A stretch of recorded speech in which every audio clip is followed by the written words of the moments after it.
सत्य की प्राप्ति क्रियाओं से नहीं होती। पहली बात समझो, जो सत्य क्रियाओं का आदेश दिया गया है वो असत क्रियाओं से बचने के लिए है, क्योंकि हमारे पास ऊर्जा शक्ति है। अगर उसका हम सही प्रयोग नहीं करेंगे तो वो रुकेगी नहीं, गलत प्रयोग होगा ही। अगर हम समय को शास्त्र के अनुसार, कानून के अनुसार व्यतीत नहीं करेंगे, नियम के अनुसार व्यतीत नहीं करेंगे, तो नियम के विपरीत वो होगा ही होगा। तो वो क्रियाएं असत क्रियाओं के त्याग के लिए हैं। जितनी भी क्रियाएं हैं, भागवतिक, धार्मिक, सामाजिक, राजकीय, ये असत क्रियाओं के रोकने के लिए हैं। कानून ऐसा कहता है ऐसे चलना चाहिए, शास्त्र ऐसा कहता है ऐसे चलना चाहिए। भगवत प्राप्ति होती चिंतन से। जैसे चिंतन वासनात्मक चल रहा है, गलत चल रहा है, शरीर भाव से भोगों में विचरण, कभी भगवत प्राप्ति नहीं हो सकती। बात समझ रहे हैं? आपका चिंतन भागवतिक चल रहा है सुबह से लेके रात्रि तक, और आप मरीज की सेवा कर रहे हैं, आप समाज की सेवा कर रहे हैं, आप राष्ट्र की सेवा कर रहे हैं, आप एक किसान हैं, आप एक व्यापारी हैं, आपको निश्चित भगवत प्राप्ति होगी, क्योंकि आपका चिंतन प्रभु से जुड़ा हुआ है। भगवत प्राप्ति सिर्फ चिंतन से होती, सिर्फ चिंतन से। भगवान स्वयं कह रहे हैं, अनन्यस चिंतयन्तु माम, हर श्लोक में है, अनन्य चेता सततम यो माम स्मृति नित्यसा। यहां यो शब्द है, गृहस्थ शब्द, विरक्त शब्द, स्त्री शब्द, पुरुष शब्द, ऐसा नहीं। यो माने जो भी मेरा अनन्य चिंतन करेगा, अनन्य चेता सततम यो माम स्मृति नित्यशः तस्याहम सुलभा पार्थ, मैं उसके लिए सुलभ हो जाता हूं, अर्थात उसके लिए भगवत प्राप्ति सुलभ है। चिंतन, चिंतन कब होता है? जहां हमारी प्रियता होती है वहां चिंतन होता है।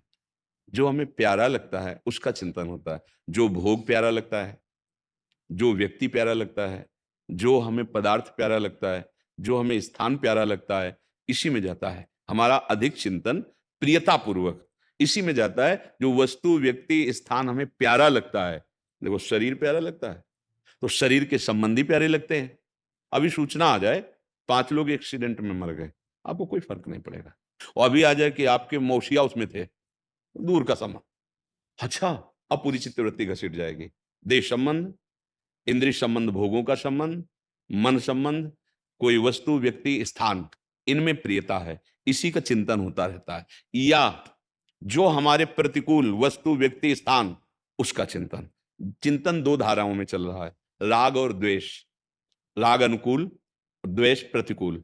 बस इसी चिंतन को राग और द्वेष से हटा के अद्वेष्टा सर्वभूतानां मैत्रा करुण एव च निर्ममो निरहंकारा सम दुखा सुखा क्षमी, वो भगवत प्राप्त हो जाता है। राग और द्वेष जनित जो चिंतन है, हमारी जो आध्यात्मिक ऊर्जा शक्ति है, वो इन दो तारों में जा रही है। कोई रागात्मक, कोई द्वेष। आप देखो, जांच के देखो, अगर आध्यात्मिक हो तो अंतर्मुख हो और देखो वस्तु, व्यक्ति, स्थान, जहां हमारा मन इंद्रियों के साथ जा रहा है वो तो प्रिय होगा और या कोई अप्रिय होगा। राग या द्वेष, राग द्वेष क्रियाओं से नहीं सुधारा जा सकता, चिंतन से सुधारा जा सकता है। पहली बात ये स्वीकार करनी होगी भगवत प्राप्ति के मार्ग वाले पति को, कि भगवान कह रहे हैं एकमात्र मैं ही सब रूपों में व्याप्त हूं। चलो उतना ज्ञान नहीं तो इतना ज्ञान, हम एक मंदिर में भगवान को मान सकते हैं, तो क्या इन मंदिरों में भगवान को नहीं मानेंगे क्या? अगर इन मंदिरों में भगवान नहीं है तो चेतनता किसकी है? ये चैतन्य घन कौन है? तुम जानते तुम कौन हो? अगर तुमसे पूछे तुम कौन हो तो अपना नाम बताओगे, शरीर का भाव रख के बोलोगे आप। तो क्या आप ये हो क्या? ये तो जला दिया जाएगा, ये तो मिट जाएगा। आप मिटने वाले नहीं हैं, आप अमिट, अविनाशी, दुख रहित, चाह रहित सच्चिदानंद प्रभु का स्वरूप हैं आप। अब वो ज्ञान अगर नहीं है तो बात मान तो लो ना। भगवान कह रहे मत्ता परतरम नान्यत किंचित अस्ति धनंजय, मेरे सिवा कुछ नहीं है। ब्रह्मा जी को उपदेश किया कि तुम मेरी माया की सृष्टि में जा रहे हो रचने लिए, तो ये ध्यान रखना, मैं ही मैं हूं, मेरे सिवा और कुछ नहीं है। मैं ही रचना करने वाला हूं, मैं ही जो रचना की गई वो भी मैं ही हूं, मैं पालन करने वाला हूं, मैं ही जो पालन किया जा रहा है जिसका, वो भी मैं हूं, मैं ही विनाश हूं और जिसका विनाश किया जा रहा है वो भी मैं हूं। मैं के सिवा कुछ नहीं है और वो मैं हूं। बात समझ रहे ना? जब तक सिद्धांत नहीं समझेंगे तब तक भगवत प्राप्ति का कैसे भाव बनेगा? तो अब हमारी जहां वृत्ति जाए, चाहे राग से या द्वेष से, यदि हमारा ये भाव है कि ये मेरे प्रभु हैं, तो राग द्वेष का प्रभाव मिट जाएगा। अब सतत नाम मंत्र जो गुरु ने दिया है, कहीं ना कहीं तो जुड़ता है अध्यात्म का प्रतीक। सब नाम बराबर महिमा वाले हैं, सब भगवत प्राप्ति कराने में समर्थ है। प्रेम का रसास्वादन अलग अलग है, कोई निराकार, कोई साकार, कोई राम, कोई कृष्ण, कोई अमुक अमुक अमुक। भगवान के अनंत नाम, हरि लीला और हरि नाम, हरि रूप अनंत है। वो नाम निरंतर जपने का प्रयास करना, जहां जहां मन जाए वहां वहां प्रभु को देखना। जब सृष्टि नहीं थी तब केवल प्रभु थे, जब सृष्टि नहीं रहेगी तब भी प्रभु रहेंगे, तो बीच में जो कुछ है वो प्रभु ही प्रभु है। अव्यक्तादीनि भूतानि व्यक्त मध्यानि भारत, अव्यक्त निधनान्येव तत्र का परिदेवना। ये जो बीच में हम राग द्वेष कर रहे हैं, अच्छा बुरा मान रहे हैं, मेरी माया जनित मलिन बुद्धि का लक्षण है। वस्तुतः प्रभु ही। भगवत प्राप्ति की बात कर रहे हैं, व्यवहार की नहीं कर रहे। अब हमारा जब चिंतन अखंड होने लगा तो हम वही थे, वही रहेंगे, ये अनुभव हो जाता है। कोई नई बात नहीं होती। जो हमारा स्वरूप है ना, वो परमात्मा स्वरूप है। कई बार समझाया, जैसे समुद्र में तरंग नाम वायु विकार का, अगर वायु विकार ना हो तो शांत समुद्र ही है, वायु विकार हुआ तो उसे तरंग कहते हैं। ऐसे ही वो ब्रह्म स्वरूप माया के कारण, जैसे वायु विकार ना कारण बना तरंग नाम का, ऐसे माया के कारण देहाभिमान प्रकट हो जाने से वो जीव कहा गया। वो अनेकता को, विभिन्नता को, भेद को प्राप्त हुआ। और माया जनित मल जहां नष्ट होता है तो त्रिगुणातीत भाव, तो एक साक्षात ब्रह्म वही है। जानत तुम्हें, तो वो भगवत स्वरूप हो जाता है। तो भगवत प्राप्ति चिंतन से होती है, सद क्रियाओं से। असद क्रियाओं का त्याग होता है, तभी हृदय पवित्र होकर भगवदाकार होता है। तो चिंतन कहाँ है ये देखते रहिए। अगर चिंतन नहीं देखा तो बाहरी क्रियाओं का कुछ और फल हो सकता है। उद्देश्य क्या है आपका? क्रिया तो भागवतिक है, चिंतन क्या है? अब क्रिया एक सांसारिक है, वो कोई अधिकारी है, वो कोई किसान है, कोई व्यापारी है, या कोई राजकीय विभाग में, या कोई प्राइवेट किसी भी विभाग में कार्य कर रहा है, बड़ी जिम्मेवारी से काम कर रहा है। और अंदर से चिंतन है कि भगवान ये आपकी सेवा सृष्टि की है, और उनका स्मरण कर रहा है। अधर्म आचरण वो महात्मा है, वो भगवत प्राप्ति के योग्य है, भगवत प्राप्त होगा। भगवत प्राप्ति चिंतन। या एक पॉइंट केवल बचता है आखिरी में, आखिरी में कैसे भी नाम निकल जाए भगवान का तो भगवत प्राप्ति हो जाएगी। वो आखिरी का चांस है। पर वो तो बहुत मुश्किल होता है, जब जीवन भर अभ्यास संसार के चिंतन का भोगो किया तो आखिरी में वही चिंतन आएगा, वो प्रभु का। अचानक कोई ऐसी घटना घट जाती है, जैसे अजामिल के मुख से निकल गया नारायण नाम, बात उसकी बन गई। वो कोई बिरला ऐसा साधु कृपा, भगवत कृपा से। नहीं तो जीवन भर जिसका अभ्यास किया जाता है, परिणाम वही होता है। तो हम जीवन में अभ्यास करें भगवत चिंतन का। से जो रसास्वादन करके भजन किया जाता है, उसमें जो अपार सुख होता है, वो भगवान का चिंतन द्वेष से भी सतत कर रहे हैं, सतत कर रहे हैं। कंस को एक सेकंड भी प्रभु के सिवा और कुछ याद नहीं था। हर समय भयभीत होकर वो श्री कृष्ण का चिंतन करता था। शिशुपाल भगवान को गाली देता था, हर समय उसको कृष्ण का चिंतन, पर द्वेष पूर्वक। हृदय में दाह थी। पर जिसका चिंतन कर रहे हैं वो सच्चिदानंद में, उसके फल स्वरूप भगवान को प्राप्त हुआ। पर स्वाद तो नहीं मिला ना, स्वाद भक्तों को मिला। पुलकित शरीर है, रोम रोम आनंद से प्रफुल्लित है, गदगद कंठ हो रहा, नेत्रों से अश्रु बह रहा, जगत को पावन करता हुआ जोर जोर से पुकार रहा है, राधा राधा राम कृष्ण हरि, सतरति सतरति सा लोकांतारयति। वो सुख भला उनको गति तो मिली, गति तो पूतना को भी मिली। जहर लगाकर नौ लालजू महाराज को मारने जा रही है, गति तो वही मिली जो यशोदा मैया को मिलती है। लेकिन जो सुख यशोदा मैया को मिला, क्या पूतना को मिला? क्या नहीं मिला ना। भक्त को, ये हमारे भगवान की महिमा है कि वो अपने द्वेष करने वालों को भी परम गति देते हैं। पर भक्तन पाछे यूं फिरे जो बछड़ा संगाए। सुदर्शन से शिशुपाल का स्पर्श कराकर उद्धार किया, परम पद दिया।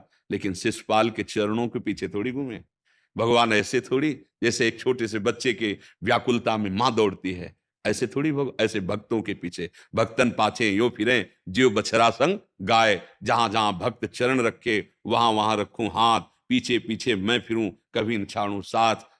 गाली देने वालों को परम पद तो मिल गया, पर जो प्यार और दुलार प्रेमियों को मिला वो किसी को नहीं मिला। वो लक्ष्मी जी को भी प्यार दुलार नहीं मिला जो ब्रज की गोपियों को मिला। अश्रु प्रवाह से पुलकित होकर रज भिगो रही हैं, हा श्याम सुंदर। हा, इस महान पुकार में जो सुख है वो परम पद में भी सुख नहीं है। मोक्ष को प्राप्त हुए महापुरुष भी इस सुख को जब देखा तो चिल्ला पड़े, कृष्णात किमपि परम तत्व महम न जाने। ब्रह्म तत्व में स्थित महापुरुष जब देखे मुरली मनोहर के प्रेम भाव, तो बोले कृष्ण से बढ़कर कोई परम तत्व मैं नहीं जानता, ऐसा। तो भगवत प्रेम सबसे बड़ा सुख है। हाँ, गदगद सुर नैना सजल दंपति रत रहे भीन, ईगत वृंदा विपिन में फिरे प्रेम तलनीन।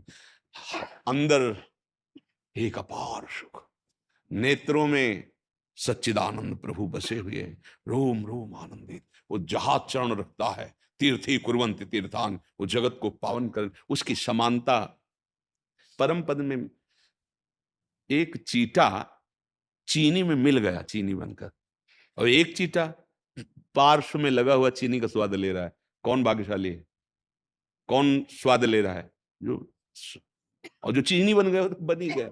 ये सब चाहे जिस भाव से मेरे प्रभु को चिंतन करके स्वेग, आपका कल्याण तो होगा ही, पर जो स्वाद प्रियता में जो यशोदा मैया को स्वाद, वो पूतना को थोड़ी मिला। कल्याण तो अगासुर बकासुर का भी हो गया। मुनि जन वांछित पद उनको भी प्राप्त हुआ, लेकिन जो भक्तों को सखाओं को दुलार मिला, गोपजनों को, वो बकासुर अगासुर को हुआ क्या? मिल जाना कोई, हाँ बड़ी बात है कि भाई मोक्ष प्राप्त हो गया परम पद में। नहीं, भक्तों की दृष्टि में इसीलिए दिए मानम न ग्रहणंति बिना मत सेवनम जना, मेरे भक्तजन मोक्ष देने पर भी स्वीकार नहीं करते, क्योंकि वो प्रेमी जन है, वो हमसे प्यार करते हैं, वो भगवान बनकर भगवान में लीन होना नहीं चाहते, वो भगवान के दास बनकर उनका स्वाद लेना, अखंड आनंद जो महाप्रेम रस, उसमें डूबते हैं। विरह कमंडल कर लिए बैरागी दो नयन, मांगत दर्श मधु करी छके रहत दिन रैन। संपूर्ण संसार से वैराग्य है, आह भर कर पुकार रहे हैं, कहाँ जाऊं, क्या करूं प्रभु, आज भी जीवन की एक शाम और व्यतीत हो गई, आप नहीं मिले, नाथ आप कैसे, रो रहे हैं। उसकी समानता करने वाला कोई नहीं भगवान के लिए। इसीलिए उद्धव जी परम ज्ञानी, बृहस्पति जी के शिष्य, जब गोपियों के प्रेम अश्रु देखे और उनकी वो प्रेम दशा देखी, तब वो कह रहे मैं पास रहते हुए श्री कृष्ण के इस प्रेम रस को नहीं जान पाया, आज गोपी जनों की कृपा हुई तो प्रेम जान पाया। ये ज्ञान हो जाना, मोक्ष प्राप्त हो जाना बड़ा दुर्लभ बात है, लेकिन ये प्रेम, उनके प्रेम में आह भरकर पुकारना, ये बड़ी बड़ी बात है। प्रेमी होना ये बहुत बड़ी बात है। तो जो प्रेमियों को स्वाद मिला वो किसी को स्वाद नहीं मिल सकता। एक प्रसंग आता है कि जब ये रामा दल के पक्ष में और रावण के दल के पक्ष में युद्ध हुआ, तो बहुत मरे दोनों तरफ के। तो भगवान ने फिर आज्ञा की इंद्र को, इंद्र ने कहा क्या सेवा करें? बोले अमृत वर्षा करो।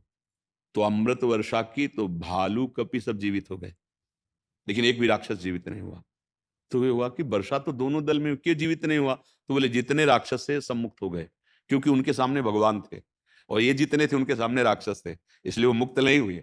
तो उनका वर्षा जो ही अमृत वर्षा हुई, पुनः जीवित हो गए, लेकिन एक भी राक्षस जीवित नहीं हुआ, क्योंकि सबके सम्मुख भगवान थे, और भगवान की कृपा से सब परम पद को प्राप्त हुए। ये भाव समझो।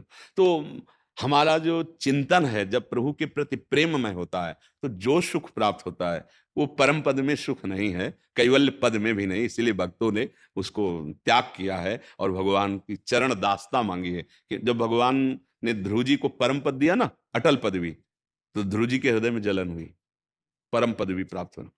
कि ऐसे प्रभु की सेवा नहीं मांगी, सानिध्य नहीं मांगा कि हर समय आपकी सेवा में रहकर हम, तो इसमें हमें कमी हो गई। हमने भगवत प्रेमी महात्माओं का संग नहीं किया निरंतर। हम एक कामना से प्रेरित हुए कि राज सिंहासन पर नहीं बैठा लोगे तो हम नारायण का भजन करके ऐसा पद प्राप्त करेंगे जो इससे भी श्रेष्ठ है। मैं ठगा गया। इसलिए भगवान से कहा प्रभु मैं अपनी तरफ से एक वरदान मांगता हूं कि मुझे अपने प्रेमी महाभागवतों का संग दीजिए। भगवान से कहा